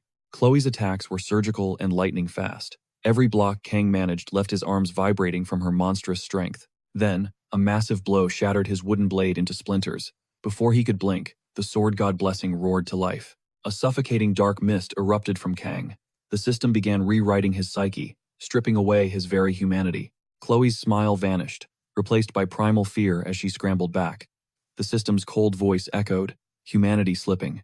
Suddenly, Kang's vision shifted. He was back in his old, familiar kitchen, feeling dazed and completely disoriented. Was the other world just a nightmare? He saw a fish on the counter and reached for a knife to prep it. But every tool he touched was rejected by the system, until his hand brushed against the razor-sharp sashimi knife. Gripping the blade felt like a jolt of pure energy. Deep within, a hidden trait finally clicked. Executioner mode engaged. In reality, Kang's body moved like a blur of lethal instinct. He crossed the distance to Chloe in a heartbeat. She barely raised her defense before the impact sent her crashing across the floor, coughing up blood. The thing that was once Kang didn't stop. He lunged again, driven by a cold, systematic bloodlust. "Stop, please," Chloe screamed, her voice cracking with desperation as his blade came down for the kill. Inside his mind, the chaos halted. Kang realized the fish he was about to slice was actually Chloe calling his name. That single emotional thread snapped him back to reality. Kang forced his hand open, dropping the sword mid-swing. Chloe squeezed her eyes shut, waiting for the final blow. But the impact never came. Instead, Kang pulled her into a tight embrace. The tension was thick, but he simply whispered, "That's enough for today." He walked away as if nothing happened, leaving Chloe shivering on the floor, her mind completely shattered. On her walk back, the realization hit her. Kang wasn't just strong, he was a monster masquerading as a human. He hadn't just sparred with her, he had hunted her with the cold precision of a professional killer. One thing was now certain, Kang was the most dangerous variable in this entire academy. Kang's power was legendary, but this was different. Suddenly, a voice cut through. It teased she was having way too much fun. Chloe's smile died instantly. There stood Knox, a sophomore she called brother. He sneered, asking if she'd joined the academy's losers club. He looked down on Kang like absolute trash. Chloe fired back, warning him to watch his mouth. Knox smirked, noting Kang's name with a cold warning. Keep hanging with him, and face the consequences. The auditory family would erase him. Chloe turned away, muttering that their whole clan couldn't touch him. They'd be out of their league. She vanished quickly, leaving Knox alone with his thoughts. He stood there, that name echoing in his head. Meanwhile, Kang realized his power was no gift. This wasn't divine favor. It was a straight-up hex. He swore to stop using this blessing. The risk was too high. He needed new gear fast. But this eerie power had other plans. It hijacked his nervous system. He felt weightless and painless, but a terrifying truth lurked beneath. He was nothing but a marionette dancing on a string. Then, a sinister voice hissed in his mind. "Slash more. Destroy everything." For a split second, his soul was locked out of the cockpit. Chloe's piercing scream finally shattered the trance. Visions of another realm flickered as he fought back. He forced his hand to release the blade, snapping the link. His instincts screamed a warning. Holding on meant losing his humanity forever. Ironically, the yandere who tried to kill him just saved him. She was the anchor pulling him back. He was low-key annoyed her breaking the sword triggered this. Still, the gratitude was real. He bolted, haunted by one question. How do you keep a demon caged? This blessing was a total scam. It was a lifelong curse. Kang realized the price was soul-crushing. Every time that power surged, he traded away bits of his life. He was a glitch here, a total outsider. All he wanted was a low-key existence, but fate had other plans. He could handle minor drama, but this was heavy. Something dark was nesting inside his mind. It was hungry for his sanity. This wasn't a gift. It was a parasite waiting to swallow him. Behold, the art of the reverse sky. 3 days later, some purple-haired dude is bothering Chloe. He's yapping about something she missed, but she brushes him off, totally disinterested. Her mind is elsewhere. Kang is MIA. She'd swung by his place earlier to total silence. Well, silence and some muffled groans. Fearing he'd be pressed about the door, she bailed. She actually lived for those moments, just watching him quietly while he was deep in thought. How many times had she lurked in the shadows? She'd lost count. She was a pro at staying discreet. She didn't want to be that annoying girl. Bottom line, she missed him. Fast forward one day. 4 days deep and time is flying. Teach demands silence, questioning if they're here for the clout. It's pouring outside, so drills are canceled. Time for some fun indoor study sessions instead. Teach keeps eyeing Kang's empty seat. He's got faith in the kid he's playing the waiting game. Back to the books, he commands. Suddenly, the door creaks. Someone's making an entrance. Who's the main character showing up late? The teacher barks. Then he freezes. Chloe gasps. What happened? Wait, is that our kind-hearted Kang? He's gone full bad boy mode, and the girls are losing it. Take your seats, the teacher stammers. The class is buzzing. Is this really the same scholarship kid? The glow-up is insane. He's actually hot now, someone whispers. Everyone falls for the brooding type. Kang slumps into his seat, looking like he hates the universe. Eventually, the bell rings. Lunchtime. Everyone rushes the caf, but Chloe intercepts our man. Hey, what's the deal? She's digging for answers, but he plays it off. She reminds him he's been ghosting for days. She was low-key stressed. Was it because of the duel? He looks over, looking suspiciously radiant. He claims he was just sick, but thanks her anyway. Chloe's heart is doing backflips now. She's blushing hard, acting relieved. Kang knows his lie is paper thin, but he's sticking to it. The truth? The last 72 hours were a hellish nightmare of pure power withdrawal. Completely shattered. He couldn't even leave his room for food. He remained bedridden, desperately pleading for the agonizing seizures to subside. This agony was on a whole other level, the literal cost of wielding that shattered relic. But the physical toll was just the beginning. Catching his reflection, he gasped. He looked like a walking corpse, and his hair was already draining to a ghostly white. This was definitely the curse for defying that twisted deity. That's when he notices the heavy guilt weighing down on Chloe. Since she was the last one by his side, her trauma made sense. He decides right then to pull her out of that dark place. To ease her mind, he casually asks if her offer for a dinner date is still on the table. The poor girl is so shook that she practically malfunctions, asking him to repeat himself because she couldn't believe her ears. Before he can even clarify, she practically hits the ceiling with joy, shouting a yes that makes our hero smile with relief. Thrilled, she promises to cook whatever he craves and asks for his absolute favorite meal. He requests fish, a taste he has truly missed. It's been ages since he actually enjoyed a meal, without it all coming back up. Just as he is about to explain his past struggles, a flash of ominous red energy slices through the air right past his neck. Glancing aside, he spots a strange plant radiating a sinister aura and wonders what kind of madness is unfolding now. Then, his eyes lock onto the culprit, Nox Adatore. That arrogant prick was smirking, clearly ready to wreck the peaceful moment. Chloe is visibly trembling. Sensing the danger, Kang immediately grills her on whether she has any history with this creep. Their eyes lock in a tense standoff. Refusing to play games, our hero steps forward and demands the intruder quit the silent act. A pair of sinister crimson eyes lock onto Kang.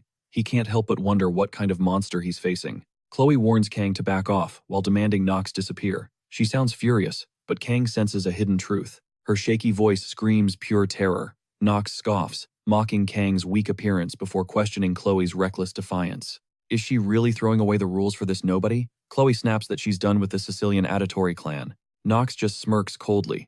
Once your hands are stained in their blood, there is no washing it away. Born into the shadows, she's a prisoner of her bloodline forever. Kang realizes she's a runaway fighting fate. Nox demands she dispose of that trash and return home. Chloe explodes, refusing to let him insult Kang. This family drama was the last thing Kang needed today. He starts recalling everything about the Adatore name. In the game's lore, they were a lethal organization lurking in the shadows, appearing midway through the story. They lacked the raw stats of great houses, but their assassination arts were unmatched and absolutely terrifying. Every member was a high-tier threat, thanks to the hellish training forced upon them since birth. They weren't raised as children. They were forged into perfect killing machines from their very first breath. Nox is the textbook definition of an Adatore killer. Surprisingly, that makes the bubbly Chloe the real anomaly. Despite her dark origin, she stays bright. Meanwhile, Nox wears the face of a man who kills without hesitation. These auditors are elite cleaners meant to maintain order. Not that Kang is afraid of spilling a little blood. Still, seeing Chloe shiver beside him changes things. She's biting her lips so hard it's starting to bleed. He finally gets it. She just wanted a peaceful existence, away from the carnage of her birthright. But like his own cursed blessing, escaping the Adatore bloodline is a dream that leads only to despair. Destiny had marked her for a life of slaughter. Kang isn't a hero, nor does he want the title. He can't save the world, but he can save the girl in front of him. Why am I doing this? He makes his choice. Protect Chloe and crush Nox. If his power is a curse, he'll master it. He won't be a victim anymore. You're Nox, right? He asks, remembering how he once tried to flee fate. There is no sanctuary for those who run. Since he can't hide, he might as well charge straight ahead. Sword and demon. With a family name like that, it's no wonder they're all a bit unhinged. I'm going to carve you up, Kang declares. Elsewhere in the academy, a teacher is lost in dark thoughts. He knows Oma is changing, but that boy's face is a mask of chilling, empty indifference. A colleague walks in, teasing that his constant scowling will make his hair fall out in no time. He barks a warning about his hairline just as his phone rings. The urgency in his voice is immediate. He demands answers about a sudden subspace activation. Which reckless cadets are trying to kill each other now? The names hit him like a truck. Kang Gima versus Nox Auditore. The duel of the century is beginning. The subspace gates groan open. With 15 minutes left, Kang is surprised by how smoothly things are moving. Medea offers her support, but the actual fighting is on him. Since it's virtual, his body remains safe. However, the mental pressure is very real. Kang doesn't care. He's already locked into a winning mindset. Victory is the only outcome. The roar of the crowd outside is deafening. The hype is real. It's funny, really. He wanted to be a background character, yet here he is, center stage and viral. Chloe is a mess of tears, sobbing his name. He knows she's drowning in guilt over this mess. Don't blame yourself, he says gently. He even thanks her for the top-tier gear she provided. After a quiet moment, she whispers that Nox is a monster. Kang counters, saying she's just as powerful. She disagrees. Nox is a once-in-a-century prodigy, the ultimate genius born into the Auditore bloodline. He's already touching the peak of the dark arts. Kang finds the edgy titles cringe, but that's the game. There's no turning back now. He remembers his master's words. His life is destined to follow the sword. A blade will be his only companion until the end. He just didn't expect it to happen so soon. Even in this new life, the cycle of violence continues. The roar of the arena announcement begins. He stands, ready to face his fate. Seeing Chloe's hesitation, he calls her name with absolute confidence. Relax. The world is full of geniuses, and that's exactly why I'm going to win. The gates open. Is this some subspace arena? A massive sea of faces watches from the stands. This isn't just a duel, it's a spectacle. Kang feels like a gladiator in the Colosseum. He spots the high-tier elites in the crowd and wonders why they're even here. Abel arrives, hyped to see our main character dominate. Kang sighs, wondering if these spectators actually have zero hobbies besides watching him scrap. Suddenly, Nox storms in, his fuse already blown. This guy is pure salt and begging for an early grave. Nox sneers, demanding to know. If Kang can't tell bravery from pure clout chasing, he mocks that trash-tier blade Kang is holding. Dark energy creeps toward Kang, pure killing intent. Kang just shrugs. A real master never blames his tools, right? Nox snaps, opting for a quick execution. A shadowy crow manifests behind him like a total nightmare. He vows to rip out Kang's insolent tongue first. But Kang is busy noticing something. Nox's gear is straight up pay to win. The fraud is hard carrying with that sword. Wait, hold up. It is the Hong Ryan blade, an S-rank beast, totally broken. Even Kang is low-key impressed by the flex, but he is not shocked. Nox brought a nuke to a fistfight, but Kang isn't empty-handed either. He is rocking a literal sashimi knife from Chloe's kitchen. The referee drone hovers in, announcing the start of combat.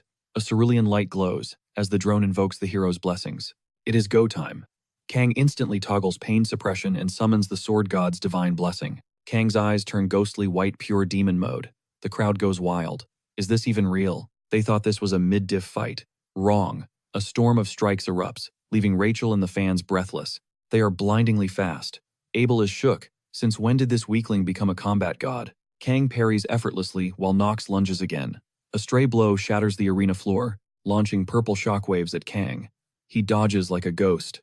Nox yells, "Catch this next one, coward!" He soars up, triggering the three-headed crow technique. Our protagonist just stands there, unfazed. Purple mist swallows Kang. Nox thinks he has won, but Kang suddenly ignites into a sapphire blur. Boom! He is across the arena, totally unscathed. The fans are buzzing. Nox is spamming heavy hits. Yet, the kid is holding his own. Abel is losing it. How is a fresh academy recruit clashing with a beast like Nox? Even worse, Kang is dodging like he is playing on easy mode. He is barely trying. Nox flashes back to Chloe's warning. This Kang guy is built different. The crow technique failed. But Kang is only defending. Maybe he is just an agility build glass cannon? Nox decides to play it safe, hunting for that one frame-perfect opening to end it. His ego is bruised seeing those kitchen knives. Suddenly, Kang drops one blade. Is this a mistake? Nox screams.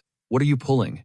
Kang levels his final blade, arm steady as stone. It is literally decorated with flowers. He points it at Nox, who is absolutely stunned into silence. Why is he frozen like that? If Kang is betting everything on one shot, Nox will answer. Nox channels every ounce of mana. He starts flexing about the Hong-Ryon blade, but suddenly, Kang vanishes. Nox's heart stops mid-swing. Kang thinks to himself, I just wanted a chill life. No spotlight, no drama, just blending into the crowd. That was the dream. But now, since there is no escape, he will just slice through reality itself. Wait, is that a limb flying? Someone just got dismantled. Nox didn't see a thing. Kang is already standing behind his back. The arena falls silent, jaws hitting the floor. Kang vows to use every weapon he has. Blessings or curses, it does not matter. Rest in peace to his dream of a quiet life. We thought he would hold back, but another slash lands. Nox's face is pure, unadulterated terror. Total decapitation. A massive explosion rocks the arena, leaving the spectators absolutely paralyzed. Nox is down and out. Kang just calmly sheathes his dollar store kitchen knife. Abel is shook, but her friend? She has literal hard eyes for our main man Kang. Game over. The crowd erupts into thunderous cheers. Kang already knew this would happen. Point of no return. He just cleared the boss with a fish slicer. What a legend. Slicing through warm flesh felt absolutely revolting. Thankfully, Nox was still standing by his side. That subspace was honestly terrifyingly effective, but his psyche was still a total wreck. Even Kang had to admit Nox was a powerhouse. Chloe was right, his combat instincts were sharp. Too bad his raw bloodlust made every strike painfully obvious. The overhead drone screams the verdict. Kang Jianma wins in just 26 seconds. The crowd is shook. A mere freshman? Taking down an upperclassman? Kang is suddenly the center of a media circus, and there is no running away. Since he is locked into this destiny, he vows to dominate every single challenge the Academy throws his way. The campus is buzzing about the freshman who wrecked a senior. Nobody can fathom where that kind of power comes from. Meanwhile, Abel is haunted by his image. His name echoes in every hallway. It is completely inescapable after yesterday's chaotic showdown. Witnessing Nox's severed arm hit the dirt left her in total disbelief.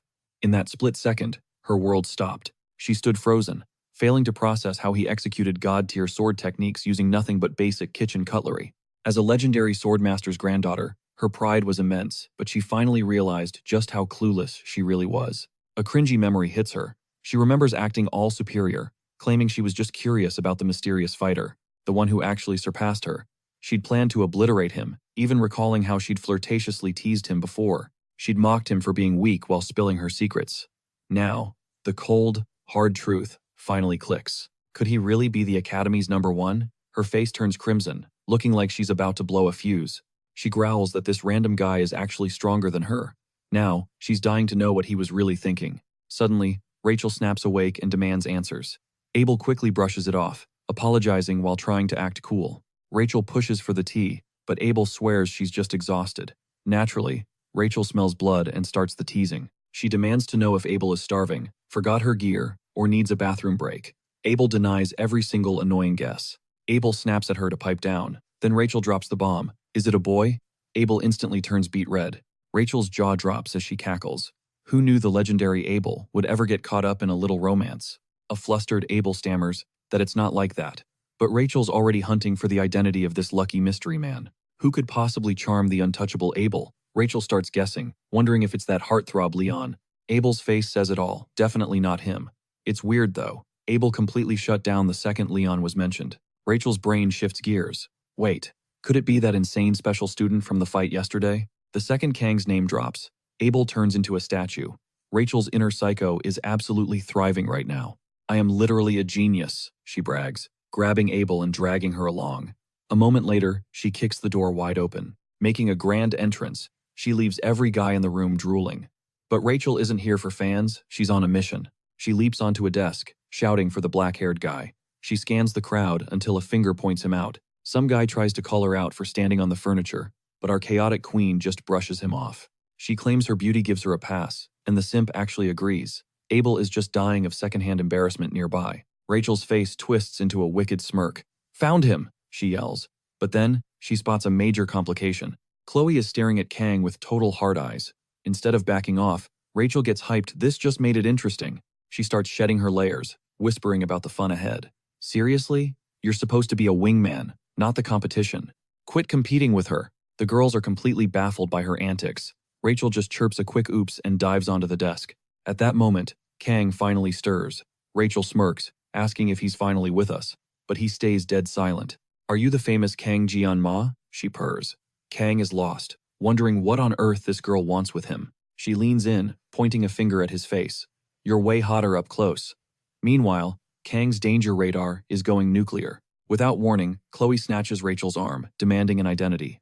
Let's just say Chloe looks ready to catch a body. Rachel is stunned by the sudden hostility. Kang finally realizes why his internal alarms were screaming bloody murder. Chloe's vibe turns lethal as she unsheathes a dagger. A full-blown classroom brawl is about to erupt. This definitely wasn't in the game script. Abel finally intervenes, demanding to know what kind of chaos Rachel is causing. Rachel just shrugs, claiming she was just being friendly. With a heavy sigh, she approaches the tension-filled scene. She pats Chloe's head like a child. Sweetie, don't interrupt the adults. Now, put that toy away before you get hurt. Chloe refuses to retreat. She pounces, screaming for Rachel's head while Rachel barely shifts her gaze. Suddenly, crimson sprays everywhere. Relax, it is just some random strawberry juice. Rachel parried that strike like nothing. She begins roasting her, calling her slow, tiny, and totally pathetic. Talk about escalating. Rachel crushes Chloe's arm in a vice grip until Abel begs her to quit. She finally lets go by hurling Chloe across the room, who miraculously sticks a graceful landing. The guys are eating up this drama. Reality check. Rachel hails from the legendary Spear Saints clan.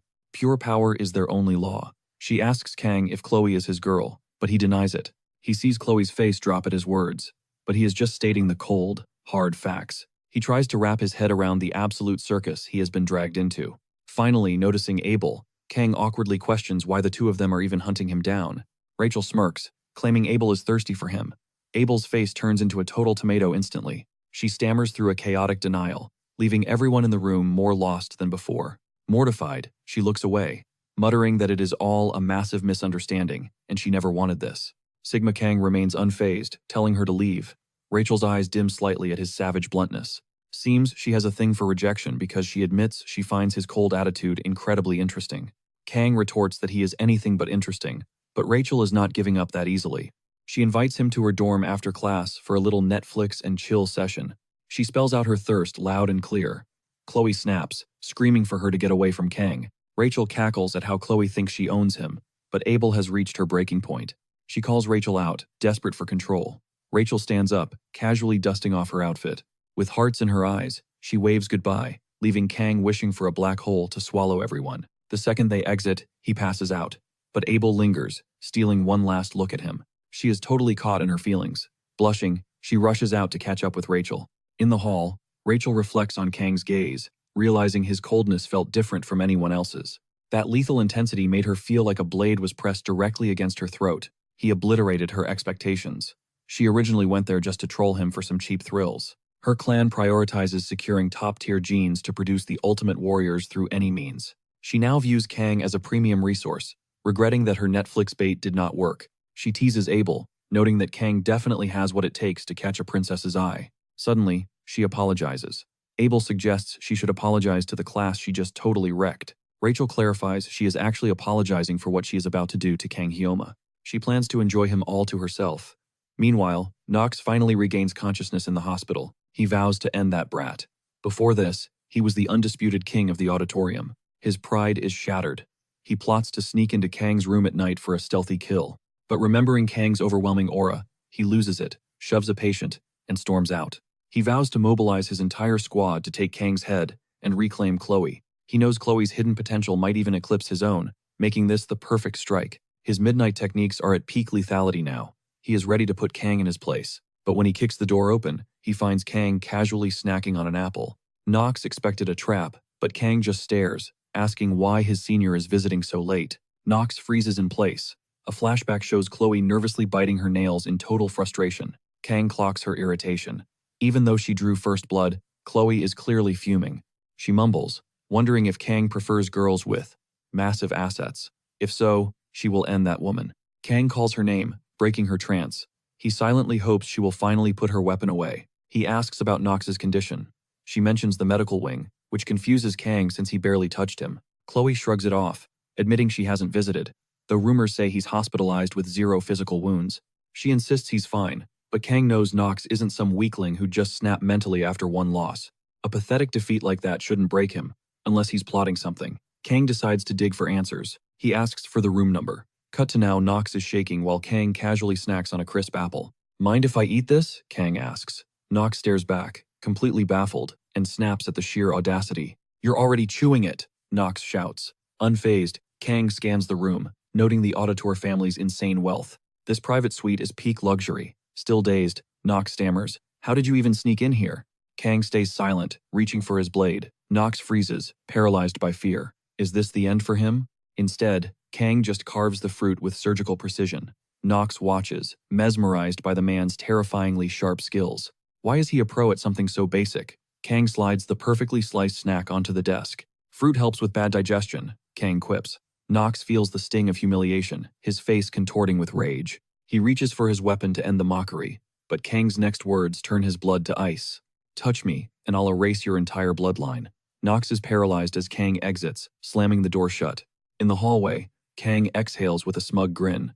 Just a flame I can extinguish anytime, he whispers. He'd effectively shattered Nox's spirit. But honestly, the whole threatening the family bit was a total bluff. Deleting a whole noble house in 30 seconds is impossible. Maybe he could drop a few, but not all. Unnecessary killing isn't his style.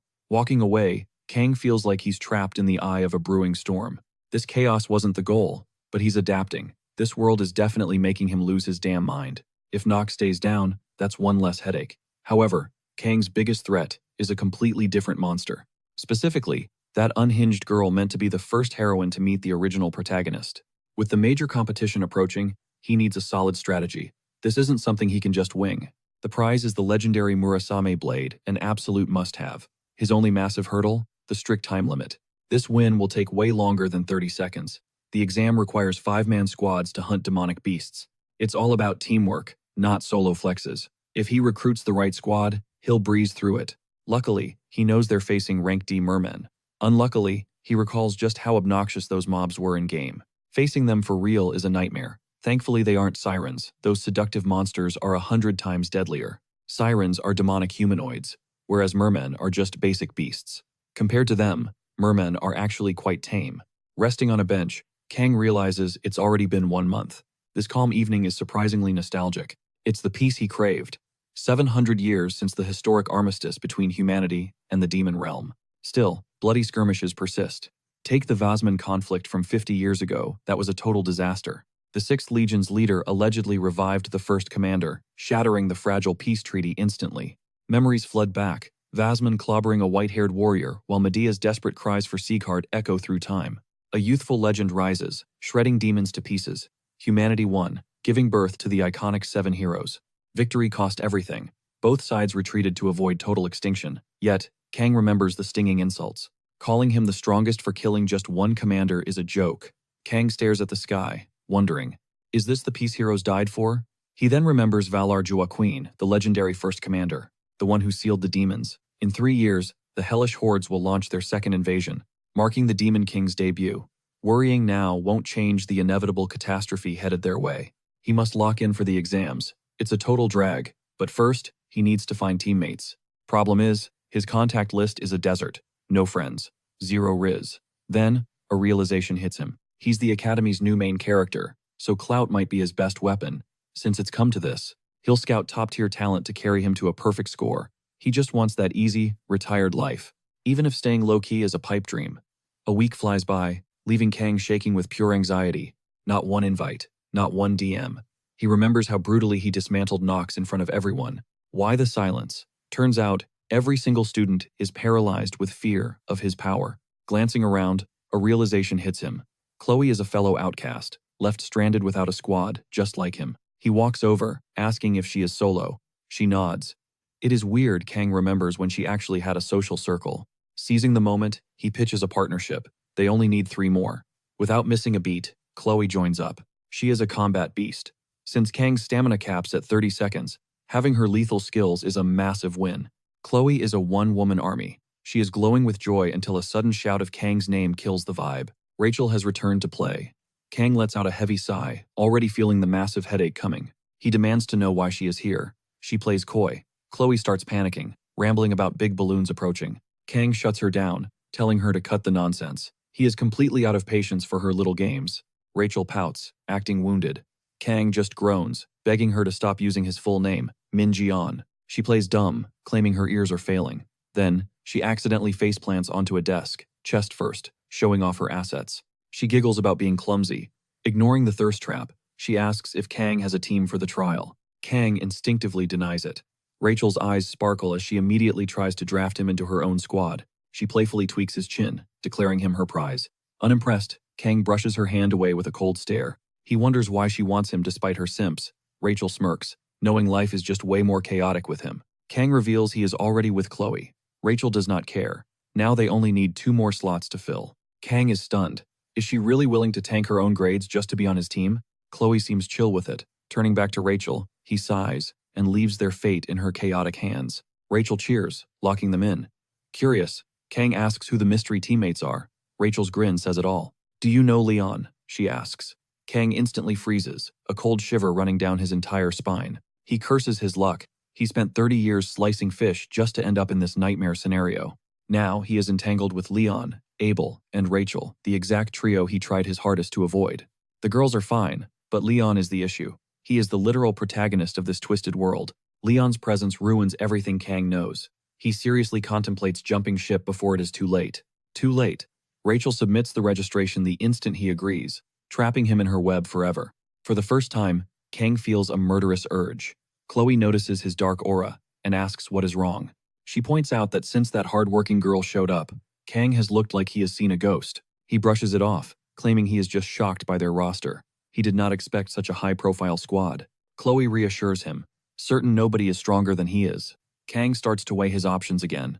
He invited Chloe, so he cannot ditch her. Plus, there are not many better fighters left in this school. He tries to stay positive. He asks Chloe when the team is supposed to link up for the meeting. She says the blonde with the airbags scheduled it for 6 o'clock at the cafeteria. Cut to Starbucks. Because why not? Chloe slams her drink down, obsessed with the taste. Kang is just staring at the bill. $35 for one drink? It is highway robbery. He settles for a bitter, $7 espresso instead. It is the cheapest option, and he hates it. Suddenly, his phone buzzes. A text from the one and only Rachel. She is pretending to be outside, asking where he is. Kang tells her to stop the act and just get inside. Rachel saunters in, apologizing for the delay. Right behind her follows the man himself, Leon. Rachel spots them and waves. Leon does not look at the girls. His eyes are locked onto Kang. Kang notices Leon's orange-haired buddy. He looks like a straight-up delinquent, not the elite warrior he expected. He thought Abel would be here. Leon steps forward, greeting them with a polished, polite smile. He introduces himself, praising Kang's performance against Nox. Apparently, he was quite impressed by the show. Kang notes Leon's voice is pure class, the perfect mix of brains and breeding. A true main character, there is no doubt. He is the chosen one of this universe. They finally take their seats. Leon introduces himself as the star class leader. He is officially taking charge of the group today. Kang feels a sting of envy. Leon is not just powerful, the guy is annoyingly handsome too. While Kang feels totally drained, Rachel skips her intro. Everyone already knows the school's most famous chaotic beauty. The spotlight shifts to a new face. This guy introduces himself as Speed Weapon, another elite from the star class. Kang isn't feeling it. That name is so cringe it definitely needs a much better explanation. This dude's literally rocking a superhero neck tat, talk about an obsessed fanboy. Then there's Chloe Aditor, stepping up next. Representing the wolf class, she credits Guillaume-kun for her spot. Hearing that, Rachel can't help but snicker, playfully chanting Guillaume-kun's name in a sing-song voice. Chloe scowls, but immediately masks her irritation. She keeps it classy, greeting the room. Finally, every gaze lands on Kang. He keeps his introduction short and sweet. Just Kang Jian-ma, Chloe's classmate. An awkward silence hangs heavy until someone finally cracks open a laptop. It's time to get down to business. A glowing island hologram flickers to life as the leader starts the briefing. The professors handed out these secret files earlier. This island is the battleground, and they're being warped straight there. It's subspace tech, but the terrain is physical. If a beast claws you, those injuries are dangerously real. Leon zooms into the northern sector. That's their drop zone, their designated piece of this deadly puzzle. 3 rival squads are out there. It's a race to hunt mermen, and resources are strictly first come, first served. Leon wraps up the intel and scans for questions. Right on cue, Speed Weapon shoots his hand up.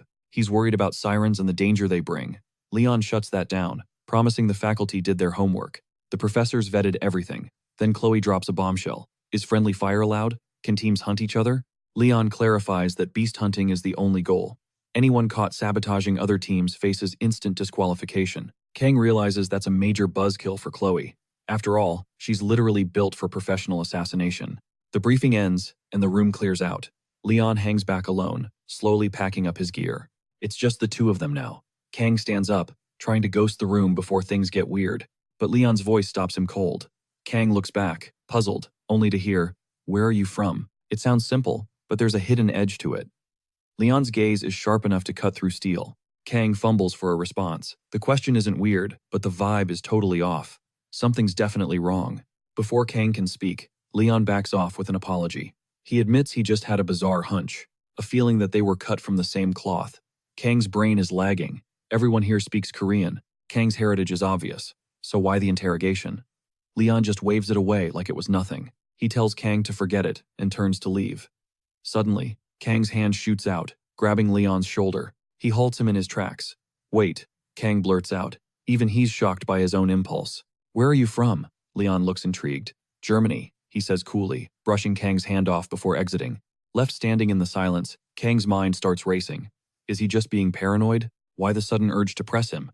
Could Leon be another world hopper? It sounds crazy, right? But the suspicion lingers. Realistically, an out-of-world soul would hijack the main character's body, not some extra. Why choose a side character? He looks at his sword, feeling his combat instincts flare with supernatural clarity. Channeling the blade's power, he runs a test, zeroing in on Leon's very existence in this reality. Instantly, a ghostly, familiar voice starts whispering in his ear. But there's a catch. A brutal migraine hits him. Not even his pain suppression buff can fully dull this agonizing throb. His hunch was dead on. This Leon is a perfect carbon copy of the game's version. Not even the creator could pull off such a match. Yet, Leon's similarity comment keeps echoing in Kang's head. Hunting for clues, Kang scours the web, but finds zero dirt on Leon. He totally regrets skipping the lore. He never cared about the guy's backstories in-game. Surely, one random encounter won't derail his entire plan. If things get weirder, he'll just hit up Medea. But he notices something he's surprisingly chill right now. Normally, he'd be panicking, but a blessing must be keeping his cool. He pulls up the skill interface. His assimilation rate jumped from 2.5 to 6.8.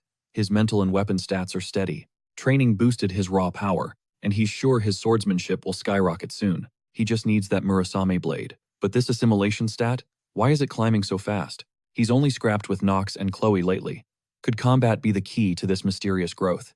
Sadly, he was flying blind with zero leads and absolutely no one to turn to. A system alert suddenly flashed, announcing he'd finally hit the threshold for divine blessings.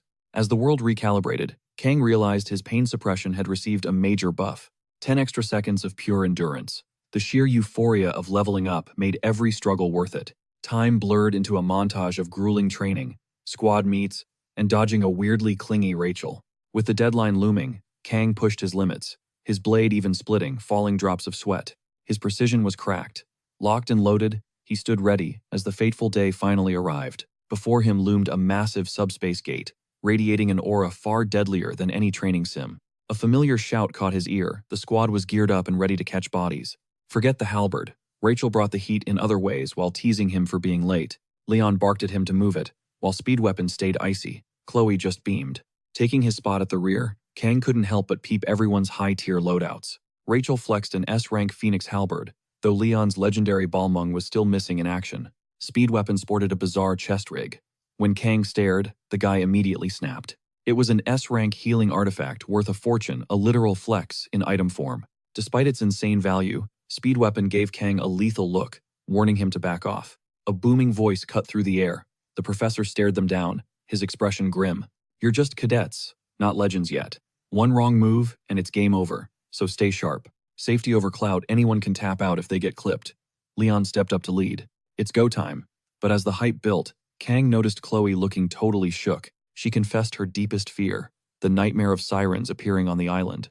Kang played it cool, reminding her the pros had already swept the entire zone. He didn't realize Chloe's hometown had been ghosted by siren attacks years ago. The gate opened. Kang gave Chloe a quick head pat before they stepped into the abyss. Turning beet red, she followed him into the portal, trying to keep her heart from racing. A sharp shout snapped her back to reality. Kang was right there, checking if she was conscious. Panic set in, the comms were dead, and they were officially cut off from the instructors. Somewhere in the shadows, a body dropped. The real horror show began as a siren appeared. Just moments earlier, the squad had landed on Scopuli, with half the team losing their lunch. Kang was the only one unfazed. Leon looked at him like he was built different. Motion sickness? Never heard of her. Suddenly, the first merman lunged from the surf. It was way smaller than the hype. Kang felt like a clown for actually being worried. This looks like light work, he thought. But Leon warned these were just the appetizers. The deeper they pushed, the bigger the monsters got. First task, find a missing Chloe. Stay frosty, Leon commanded as they crept through the dense, suffocating forest. A crimson shadow dropped from the canopy. Chloe landed, looking like she'd been playing Tarzan. She'd been ghosting the enemies from the trees. The leader demanded a status report. She pointed toward a jagged cave entrance 500 meters ahead, radiating pure darkness. Dozens of glowing eyes peered back. A massive horde of mermen occupied the shadows. The choice was simple. Wipe the floor with them and secure the top spot.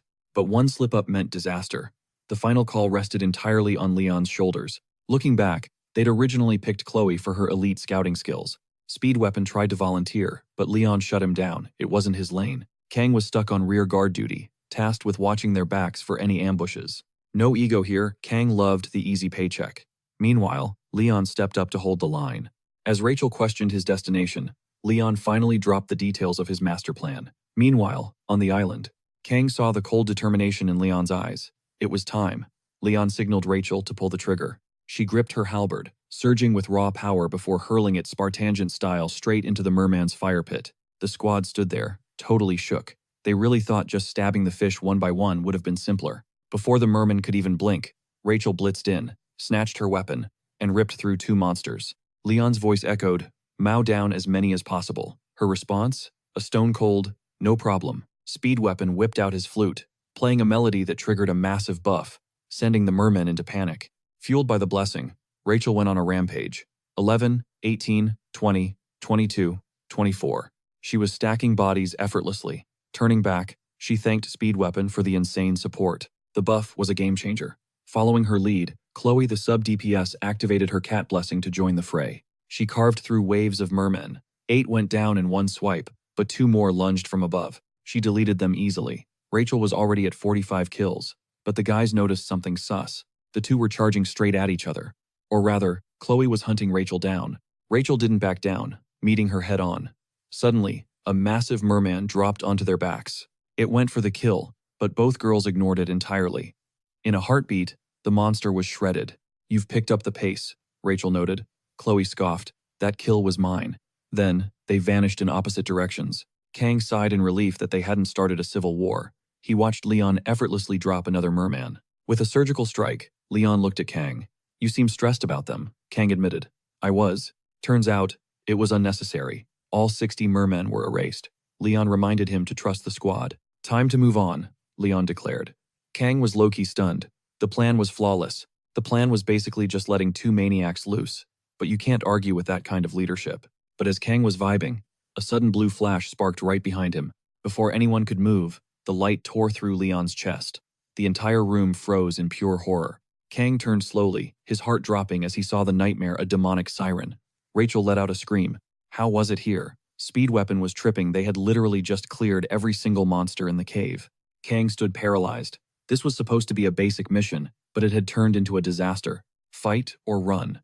With Leon bleeding out, there was no way they were escaping this. Rachel told Speed Weapon to call the instructors, but the entire comm system had been blacked out. A cold shiver ran down Kang's spine. They were cut off. Panic rising, Kang took a breath and stepped up. "Looks like I'm the only one thinking clearly," he muttered. He ordered Speed Weapon to heal Leon immediately. He spun toward Chloe, telling her to escape and warn every cadet and instructor to evacuate now. She hesitated, but Kang laid it out carrying Leon while running would just get them all killed. They had to sound the alarm before more arrived. Finally, Chloe nodded and sprinted off. Rachel was fuming, demanding to know what Kang's move was. Kang just told her and Speed Weapon to sweep the smaller mobs. He closed his eyes. "I've hated dealing with small fry since I started cooking. Easy work never shows true skill." He looked at them and said, "This is my arena." He knew demons used magic, not just blessings. That power was terrifying. The protagonist had just fallen to a single normal attack. That was the raw reality of magic. It was the absolute gap between humans and demons. Even with the sword god's blessing, victory wasn't guaranteed. Soloing a magic user was usually impossible. Forced to solo a raid boss that needs a full party? How can I not curse this situation? He was in deep trouble, but he pushed the fear aside for the battle ahead. Would I lose against its full power? I might have some trouble, but nah, I'd win. Unsheathing his blade, he mutters, I'll turn this ugly fish into sashimi in 40 seconds. It's cooking time. Meanwhile, Rachel was getting swamped. The sheer weight of the merman horde was starting to drag her down. Speed Weapon watches her battle alone, wishing he could offer a buff, but keeping Leon alive is draining all his mana. She is totally isolated. While Kang's power is legendary, taking down that monstrous demon seems like an impossible task even for him. The hideous fish creature swings, but Kang teleports past the attack, ready to counter. This demonoid is clearly a ranged caster. It relies on water-based sorcery from a distance. Magic might be a mystery to me, but flesh and bone still bleed. Kang dives in for the kill, dancing around her strikes and cleaving her body in two like a snack bar. Somehow, she regenerates right before Speed Weapon. He freezes in pure terror, praying for a miracle as she prepares to strike. Out of nowhere, Kang slices through her fin, intercepting the blow before it can turn Speedy into mincemeat. Kang lunges again, frustrated by his shallow wounds. Sensing the danger, the mermaid vanishes into the dark lake waters. Escaping Kang's relentless pressure, he wonders, did she specifically target the weak and wounded this whole time? Glancing back, he asks if Speedy is holding up. The kid nervously stammers that he is still in the fight. Kang heads back into the fray, leaving the rear to his hero. That one word hits Speed Weapon like a truck. He remembers gushing to Kang about how cool heroes are. All that talk about justice, courage, and self-sacrifice, turning total despair into a glimmer of hope. That was the dream he chased since the beginning. Even at the Elite Hero Academy, real legends were nowhere to be found. That is why he settled for Rachel's squad. He believed Leon was the chosen one. Speed Weapon even told Kang straight up that he looked nothing like a hero. To him, Kang was more like a demon. But back in the heat of battle, things were getting chaotic. The mermaid launches merman missiles at Kang. He dodges, only to realize these things are heat-seeking and locked onto him. The demon cackles hysterically, smashing through a wall while Kang tries to lead the projectiles away. Suddenly, the merman missiles pull a sharp U-turn, screaming through the air directly toward a defenseless Speed Weapon. Rachel screams for him to move, but it is too late. The demon's true target was Speedy all along. Like a flash, Kang intervenes, shredding the projectiles. He growls, annoyed that he is still holding back too much. He needs to lock in. By severing her arm mid-spell, he forces her magic to go completely haywire. As her limb hits the ground, the built-up energy detonates in a random, violent surge of raw power. A massive purple explosion rips through the cave like a lightning bolt. Undeterred, the demon tries to strike again, but Kang parries her own missiles right back at her. The impact blasts her through the air into the rubble. In the distance, a blue-haired student spots Instructor Kim. Was that a roar echoing from the deep? A blinding flash had illuminated the forest just moments before the instructor appeared on the scene. The pink-haired instructor ignores the question as the rain begins to pour, ordering the team to move the casualties fast. She shrugs it off as thunder and lightning, but that smirk on her face says something much more sinister. "Back to the academy, everyone," she calls out. What is she hiding? That suspicious grin is a major red flag. Why play it off as a normal storm? Is she the puppet master behind this entire nightmare? A spy, perhaps? Back at the cave, the remaining mermen flee for their lives. Kang clicks his tongue, realizing the boss is still kicking. Worrying about Leon's safety hindered his killing blow. The cave collapsed, but that monster is definitely still alive. Purple sparks fly as the mermaid bursts from the debris. Kang tosses his coat aside, his eyes turning cold. He tells Rachel to guard the guys, since the small fry are gone. It is time for the main event. Speed Weapon watches in awe. He is witnessing a legend take on a high-tier demon in a head-on collision. 10 seconds, Kang mutters, rolling up his sleeves. It is time to make up for every wasted moment. As the creature pounces, Kang's eyes snap open, radiating an overwhelming, godlike pressure. Striking a lethal pose, he declares that even a hot demon is getting sliced today. Meanwhile, Chloe is sprinting through the brush, her lungs burning. She can't afford to slow down now. Her legs are screaming, but she pushes through the agony. She needs to find reinforcements for Kang immediately. She knows Gum-kun is an absolute beast, the strongest person she has ever encountered. But he always found violence boring, only drawing his blade as a last resort when there was no escape. She trusts his judgment. But this mermaid? This thing is on a whole different level of danger. I agree, Guillaume-kun made the right call, but this mermaid is a lethal threat. Suddenly, a massive blast rocks Guillaume's location. Chloe bites her lip, praying he is still breathing. Tears stream down as she screams while sprinting. Somebody, please, anyone help him. Is someone there? She senses movement ahead. her mind spinning in pure chaos. Humans or monsters? She cannot tell. Without a second thought, she lunges, but her blade is parried. A sword effortlessly halts her strike. Abel stands there, oozing main character energy without even looking back. Chloe freezes, realizing they are human. Abel looks just as stunned to see her. He demands to know why she attacked. Breathless and shaken, she gasps, "Thank God, humans." She hits the deck, her body finally surrendering after that grueling, desperate sprint for survival. Leon snaps, "Are you crazy?" The crew starts flaming her, shouting, "Get up, this is not okay." Abel tells them to chill. He studies her face, realizing she looks strangely familiar. Desperate, she begs them to save Guillaume. Meanwhile, the battle between Kang and the mermaid intensifies. Speedweapon watches in total awe. Is this even real? Kang moves like a legendary sword saint. He is treating this demonoid like a fish on a cutting board with unmatched skill. He is dominating. This incredible display of power will definitely be burned into my memory for the rest of my life. It is not just raw speed anymore. His pinpoint precision parries every single attack with zero effort. He closes the gap seamlessly. Every simple slash leads to a devastatingly clear result. Even Rachel, a high-tier warrior from the Spear clan, is watching this in absolute disbelief. She has never seen skill like this. At this rate, the mermaid is toast. But then suddenly, Rachel's scream shatters the silence. "Watch out!" She shoves Speedweapon out of the kill zone. A lethal laser beam tears through the air as Rachel scolds him for daydreaming. "Wake up! Do you want to die?" The impact leaves a massive, smoking crater behind. That blast would have erased anyone instantly. Speedweapon is left shaking from the close call. He snaps back to reality. This is no dream. They are facing a demonoid capable of high-level magic. Steel against sorcery is usually a losing game, even if Kang seems to have the upper hand. What if she has an ultimate move? Kang's face hardens as he braces for the next onslaught. The mermaid raises her hand, fingers glowing with an ominous light as she locks onto him. Instantly, dozens of lethal beams erupt toward him. Without flinching, Kang charges straight into the storm. He dances through the barrage, literally slicing the magic beams apart as he closes in. Explosions rock the ground, but he does not slow down. With one final leap, he reaches her. He lands a perfect strike, dicing her up like a snack. As he prepares the final blow, she summons a wall of dead mermen as a meat shield. But Kang does not even blink. He shreds through the corpse wall with ease. The bodies offer no more resistance than thin paper. But as he goes for the kill, she smirks. She grabs the pile of dead mermen and devours them in one sickening gulp. Her power surges as she charges a titanic laser beam. The team watches in horror as the tide turns. The atmosphere is thick with impending doom. They scream for him to move, but the beam is already fully charged and ready. Kang is caught in the blast. In a heartbeat, he is ripped away into a different dimension. He finds himself standing on a silent, glassy lake. The stillness is hauntingly beautiful. Where am I? He touches the water, wondering if this is a reality or a mental prison. He looks around, dazed. As he falls, his blade slips from his numb fingers, but his instincts kick in. He snatches the knife back mid-air with lightning-fast reflexes. One swift slash cuts through the void.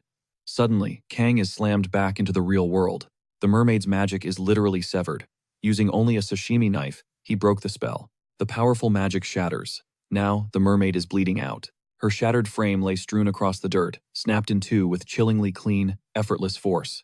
Brutal, Kang towers over her mangled, lifeless remains. Cold eyes watch as the mermaid feebly twitches, unable to speak. Terrified, the crew watches Kang decapitate her with one icy strike. He punts her head like trash, standing tall and menacing. Speedweapon is shook. Kang's savagery is truly next level. A freshman soloed a demonoid. The crew is purely stunned. Suddenly, blood erupts. Kang collapses as his power fades out. "Yonma!" Rachel screams, rushing to his battered side immediately. She cradles his head, tears falling fast onto her chest. Sobbing, she holds him tight. Leon finally wakes up groggy. Speedy exhales. He's okay. Then, heavy footsteps echo nearby. Fear returns. Are the mermen back for round 2? Relief. Abel's squad finally emerges from the dark forest. The reinforcements freeze, horrified by the absolute carnage before them. "What is that?" They gasp. Rachel continues protecting Kang. Abel's gaze sharpens, clearly annoyed by their intimate embrace. "Why is she clinging?" Abel mutters, turning her gaze toward Leon. Leon looks suspiciously fine. Abel's expression turns dark and cold. Why is the leader unharmed while his team is dying? Leon chuckles awkwardly. Abel switches back to serious business mode. "Instructors arrive soon. Now, tell me everything," she demands. Speedweapon snaps back, frustrated by the Academy's pathetic delay. "Those useless instructors. This whole mission is a total joke." Abel stays steady. "Just explain." Speed Weapon rolls his eyes. Ordering me around? Abel snaps, her patience running thin. It's a request. Stop being weird. Speed Weapon sighs sharply. Fine. You won't believe this anyway, but just listen. Explaining is my specialty. Abel is left in stunned silence. She struggles to process it. A siren? Out of nowhere? Yeonma defeated it solo? Speed Weapon just shrugs casually. Speechless. A freshman slaying a demonoid is pure legend. It sounds like an impossible myth from her childhood tales. But the crater and corpses prove the truth is real. She can't deny it. The insane story is actually true. Why lie? I'm watching a new legend unfold right now. She recalls her elite bloodline, the legacy of Baylor Joaquin. Abel always carried the heavy weight of that elite greatness. She never coasted, grinding to earn her top spot alone. She fought for excellence. And yet, looking at Kang Yeonma, the gap is stupid, she whispers, feeling pure, raw awe. Am I just ordinary? She barks. Heal him right now. Healing magic begins. Abel watches him, her mind racing. He's my age, yet he conquered death single-handedly. Hey, did you contact the academy? Speed Weapon interrupts her. Abel nods. Speed Weapon's tone drops to a chilling whisper. Keeping the instructors in the dark is our best move, Abel muttered, her gaze sharpening. But why? He sighed. Think. They literally swore this whole island was thoroughly scouted and cleared. Doesn't that feel wrong? Scopely Island is huge, but missing a demonoid-infested cave is impossible. How could they overlook this? It's a total setup. Abel's face clouded with deep suspicion. You're right. Something's wrong, Leon interjected.